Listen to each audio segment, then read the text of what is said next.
बिस्मिल्लाहिर्रहमानिर्रहीम। अस्सलाम वालेकुम डियर स्टूडेंट।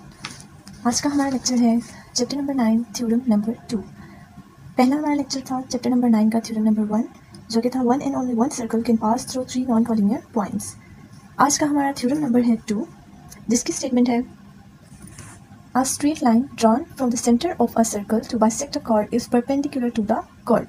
एक straight line drawn from the centre of a circle जो कि हम लोग सर्कल के सेंटर से ड्रॉ करेंगे टू बाइसेक्ट अ कॉर्ड, वो एक कॉर्ड को बाइसेक्ट कर रही होगी, is perpendicular to the chord, वो कॉर्ड के परपेंडिकुलर होगी। हमने इसमें प्रूव क्या करना है और इसमें हमें गिवन क्या है। गिवन आपकी ये सारी चीज़ है, a straight line drawn from the centre of a circle to bisect a chord, और प्रूफ में आ जाएगा जो आपने प्रूव करना है कि वो परपेंडिकुलर है to the chord. Is that clear? अब सबसे पहले आपको कॉर्ड की डेफिनेशन पता होनी चाहिए। What is cord? कॉर्ड आपके पास एक लाइन सेगमेंट है जिसके एंड पॉइंट सर्कल पर लाई करते हैं। हम सर्कल के कॉर्ड की बात करें तो इसमें हम लोग सर्कल की ही बात करेंगे। सर्कल के 2 पॉइंट्स को ज्वाइन करने वाला लाइन सेगमेंट, ये एक लाइन सेगमेंट है जो कि सर्कल के एंड पॉइंट्स को मिला रहा है। Chord for circle is a straight line segment, एक स्ट्रेट लाइन सेगमेंट है when points both lie on the circle, जिसके एंड पॉइंट सर्कल के ऊपर लाई करते हैं। अब लाजमी नहीं है मैंने ये 2 पॉइंट्स लिए हैं तो आप यही 2 पॉइंट्स लें, आप अपनी मर्जी से कोई से भी 2 पॉइंट्स को, सर्कल के कोई से भी 2 पॉइंट्स को ज्वाइन करेंगे तो वो आपके पास एक कॉर्ड बन जाएगा। हम लोग कहते हैं कि centre, what is the difference between diameter and chord?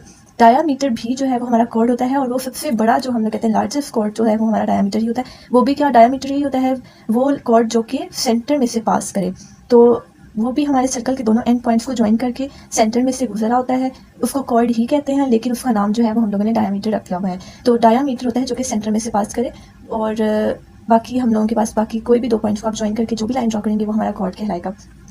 अब स्टेटमेंट में यहाँ पर उसने एक बात कही है जो कि प्रोमिनेंट की है कि हम लोगों ने कॉर्ड लेना है which is not a diameter, वो कॉर्ड होगा, डायामीटर नहीं होगा। वो आप अपनी स्टेटमेंट में चेक करें, क्वेश्चन थ्योरम में कॉर्ड के आगे इसने लिखा है which is not a diameter. हम लोगों ने ऐसा कॉर्ड लेना है जो कि डायामीटर नहीं है, तो हम लोग यहाँ इस वाले कॉर्ड को यूज़ करते हुए आगे चलेंगे। आप अपनी मर्जी से यहाँ पे भी कॉर्ड ले सकते हो, यहाँ से यहाँ पे भी ले सकते हो, यहाँ से यहाँ से भी ले सकते हो, आप कहीं पर भी कॉर्ड जो है वो ड्रॉ कर सकते हो, लेकिन डायामीटर नहीं होना चाहिए। क्लियर? स्टेटमेंट क्लियर है। अब इसमें हम लोगों के पास 2 चीज़ें हैं, एक गिवन और दूसरा टू प्रूफ। गिवन में हम लोग क्या लिखते हैं और टू प्रूफ में हम क्या लिखते हैं।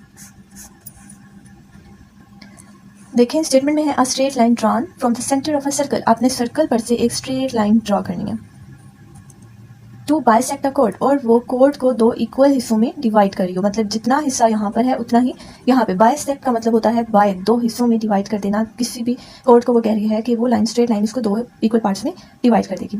तो गिवन में आपके पास आ जाएगा कि यहाँ पर इसने हम ओ का नाम ले दिया है, इसने ए, ये लाइन सेगमेंट है हमारे पास ए बी, और ये जहाँ पर इंटरसेक्ट कर रही है, इनको बाइसेक्ट कर रही है, वो हमने नाम दे दिया है एम का। एम वो पॉइंट है जो इस लाइन ए बी को 2 इक्वल पार्ट्स में डिवाइड करे। तो अगर कोई भी पॉइंट जो है वो अगर किसी लाइन को इक्वल पार्ट्स में डिवाइड करे तो हम उसको मिड पॉइंट कहते हैं। तो गिवन में आ जाएगा M is the mid point of any chord A B of a circle with centre at O. तो एम गिवन में आ गया, एम हमारे पास क्या है, is mid point of A B. ये बात उसने हम लोगों को गिवन में दे दिया कि एक स्ट्रेट लाइन हमने बाइसेक्ट करी है कॉर्ड को, अगर बाइसेक्ट करी तो मतलब सिंपल है कि वो इसका मिड पॉइंट है।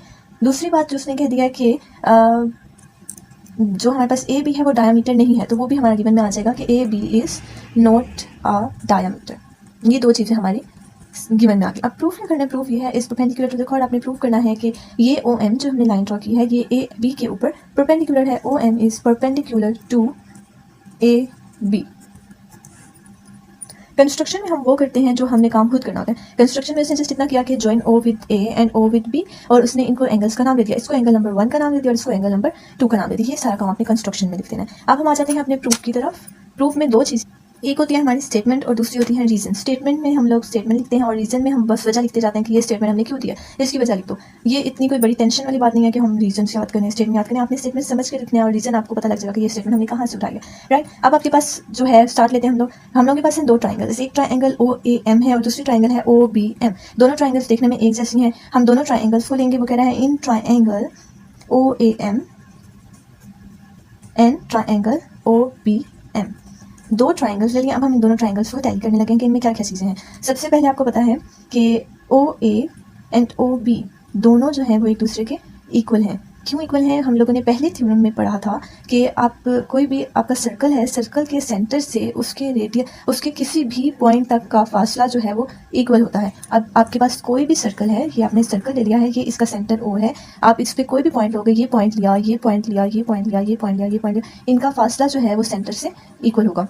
तो ए पॉइंट भी सर्कल का है, बी पॉइंट भी सर्कल का है, तो ये हमारा सेंटर है, सेंटर का फासला ओ से भी उतना ही होगा और बी से भी उतना ही होगा। तो measure of O A is equals to measure of O B. ये लिखने में आपको कोई प्रॉब्लम तो नहीं है? तो ये आ जाएगा measure of O A is equal to measure of O B. ये पॉइंट आपका क्लियर है? ये क्यों लिखा है? क्योंकि दोनों का radius, radii of the same circle, ये आप लिख देना। इस रीजन में जो कि मैंने आपको बात बताई है, measure of A measure of O B दोनों इक्वल क्यों है? क्योंकि ये रेडियाई हैं ऑफ द सेम सर्कल, एक ही सर्कल का रेडियस है। तो वो यहाँ आ जाएगा आपकी रीजन में। नेक्स्ट हम दोनों ट्राइंगल्स को तैयारी कर रहे हैं। हमने इनकी ये वाली साइड देख ली, दोनों इक्वल आ गई। अब हम आ जाते हैं इनकी नीचे वाली दोनों की साइड देख लेते हैं। ये वाला A M measure of A M measure of B M के इक्वल है। क्यों? क्योंकि अभी हम लोगों ने पढ़ा कि ये वाली जो लाइन है, ये गिवन में हमें बताया उसने कि ये वाली जो लाइन है वो इस लाइन को दो इक्वल पार्ट्स में डिवाइड करी है। तो ए एम जो है वो बी एम के इक्वल होगा क्योंकि दोनों इक्वल पार्ट्स हैं। तो measure of A M is equal to measure of B M. और यहाँ इसके आगे रीजन में क्या लिखेंगे कि ये चीज़ उसने हमें गिवन दी है। गिवन क्या है कि मिड पॉइंट है, मिड पॉइंट है तो मतलब ये इन दोनों को बराबर हिस्सों में डिवाइड कर रहा है, तो ये आ जाएगा आपका गिवन में। नेक्स्ट ये वाली साइड भी हो गई, ये वाली साइड भी हो गई। अब हम ये वाली साइड देख लेते हैं। ये वाली साइड दोनों ट्राइंगल्स की एक ही है, मतलब जो इसकी ट्राइंगल की साइड है वो भी इसकी ट्राइंगल की साइड, मतलब दोनों सेम है। तो measure of O M is equals to measure of O M, दोनों में ओ एम मौजूद है, तो measure of O M is equals to measure of O M. तो दोनों में मौजूद है, तो इसके आगे रीजन में हम लोग लिख देंगे कि इट इज़ कॉमन, दोनों में कॉमन ही चीज़ है, तो सेम है। हम लोगों ने पढ़ा हुआ है कि अगर आप दो ट्राइंगल्स की तीन चीज़ें सेम कह देते हो कि दोनों तीन चीज़ें सेम हैं, आपने दो ट्राइंगल्स लिए और उनकी तीन चीज़ों को सेम प्रूव कर दिया, तो हम कहते हैं कि दोनों ट्राइंगल्स कॉन्ग्रुएंट हैं। तो इन यहाँ पर आपके पास ये वाली साइड, ये वाली साइड, ये वाली साइड, तीनों साइड्स की बात करें, एंगल्स तो कहीं भी आए नहीं, तो ये आपके पास बन गया साइड साइड साइड पोस्टुलेट कि तीन साइड्स अगर आपके पास इक्वल हैं तो हम कहते हैं कि दोनों ट्राइंगल्स कॉन्ग्रुएंट हैं। तो हम लोग कह सकते हैं कि triangle O A M is congruent to triangle O B M. ये हमने क्यों कहा? क्योंकि इसकी ये वाली साइड, ये वाली साइड, ये वाली side, side side side postulate के अकॉर्डिंग हम कहेंगे side side side is congruent to side side side. इस ट्राइंगल की तीन साइड, इस ट्राइंगल की तीन साइड्स के इक्वल है, तो हम कहेंगे कि दोनों ट्राइंगल्स एक दूसरे की कॉन्ग्रुएंट है। अगर दो ट्राइंगल्स कॉन्ग्रुएंट हो तो उनकी छह चीज़ें जो है एक दूसरे की होती हैं। छह चीज़ें कौन सी होती हैं? आपके पास ये एक ट्राइंगल है, ये एक साइड हो गई साइड वन, ये हो गई दूसरी साइड, ये हो गई तीसरी साइड। इसी तरह हमारे पास एंगल्स होते हैं, ये हो गया हमारे पास एंगल वन, ये हो गया आपके पास एंगल टू और ये हो गया आपके पास एंगल थ्री। 1 2 3 4 5 6 3 एंगल और 3 आपके पास साइड्स। तो ये हम कहते हैं कि पूरी हमारे पास ट्राइंगल्स की 6 चीज़ें हैं। और ये अगर हम कहते हैं कि दो ट्राइंगल्स एक दूसरे के कॉन्ग्रुएंट है तो उनकी 6 की 6 चीज़ें एक दूसरे के कॉन्ग्रुएंट होती हैं। तो अब अगर हम कह दिया कि साइड्स इनकी जो है वो ये दोनों ट्राइंगल्स कॉन्ग्रुएंट हैं, तो अगर इनकी साइड्स इक्वल हैं तो इनके एंगल्स भी इक्वल होंगे। तो इसका एंगल और इसका एंगल, ये दोनों एंगल 1 और एंगल 2, इसको देखते हुए हम कह सकते हैं कि angle 1 measure of angle 1 is equals to measure of angle 2। इसको नाम दें इक्वेशन नंबर 1 का। रीजन आ जाएगा corresponding side of congruent triangles. हम लोग की साइड्स जो है वो कॉन्ग्रुएंट थी सारी, तो हम लोग कह सकते हैं कि इनके एंगल्स भी जो होंगे वो कॉन्ग्रुएंट होंगे। नाउ लुक, अब आप जानते हो कि ये आपके पास एक स्ट्रेट लाइन है और एंगल 1 और एंगल 2 ये आपके पास जो कहते हैं ये एक स्ट्रेट लाइन है, आप जानते हो। और ये आपको ये भी पता है कि एक सर्कल है। तो सर्कल के बारे में, सर्कल का ऊपर वाला जो पूरा का पूरा ये अपने देख लेते हैं। आप जानते हो कि सर्कल का ऊपर वाला जो पूरा एंगल होता है वो कितने का होता है? 180 डिग्री। पूरा का पूरा सर्कल जो है वो 360 डिग्री का होता है। तो अगर हम हाफ करें सर्कल को तो ये ऊपर वाला एंगल जो है वो हमारे पास कितना होगा? 180 डिग्री का। आप देखो ये कॉर्ड है और उसके ऊपर वाला जितना भी एंगल है ये कितना बन रहा है? 180 डिग्री का। ये दोनों एंगल 1 और एंगल 2 को अगर ऐड किया जाए तो ये 180 डिग्री का एंगल बन रहा है।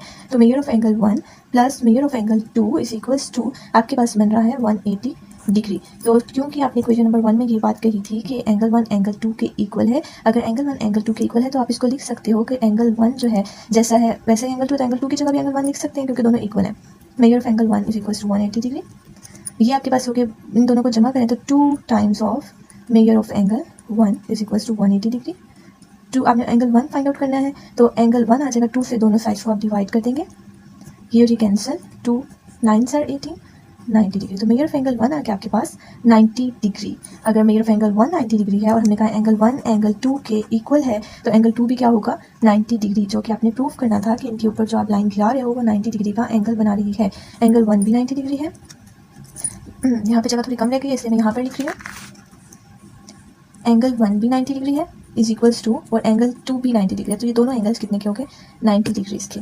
तो हम कह सकते हैं अगर ये एंगल 90 डिग्री का है तो ये आपके पास OM जो है वो परपेंडिकुलर है AB के ऊपर। तो OM is perpendicular on AB, जो कि आपने प्रूव करना था कि ये जो आपने लाइन ड्रॉ की है, मतलब प्रूफ में यही था कि OM को प्रूव करना था कि वो परपेंडिकुलर है AB के। परपेंडिकुलर क्या होता है कि वो 90 डिग्री का एंगल बना रहा हो, तो एंगल 1 जो है वो भी 90 डिग्री का एंगल बना रहा है और ये भी 90 डिग्री का एंगल बना रहा है, तो OM परपेंडिकुलर है AB के ऊपर, जो कि हमारा प्रूफ था, हेंस इट्स प्रूफ। अगर कोई भी पॉइंट आपका क्लियर नहीं हुआ या कुछ भी आपको समझ में नहीं आई तो आप कमेंट्स में मुझसे पूछ सकते हैं। इसके अलावा अगर आपको 9, 10 first year, second year, BSc किसी भी सब्जेक्ट, किसी भी टॉपिक में प्रॉब्लम है तो आप कमेंट्स में मुझसे कह सकते हैं, मैं आपको उस पर वीडियो बनाकर सेंड कर दूँगी इंशाल्लाह। फ़ी अमान अल्लाह, अल्लाह हाफ़िज़।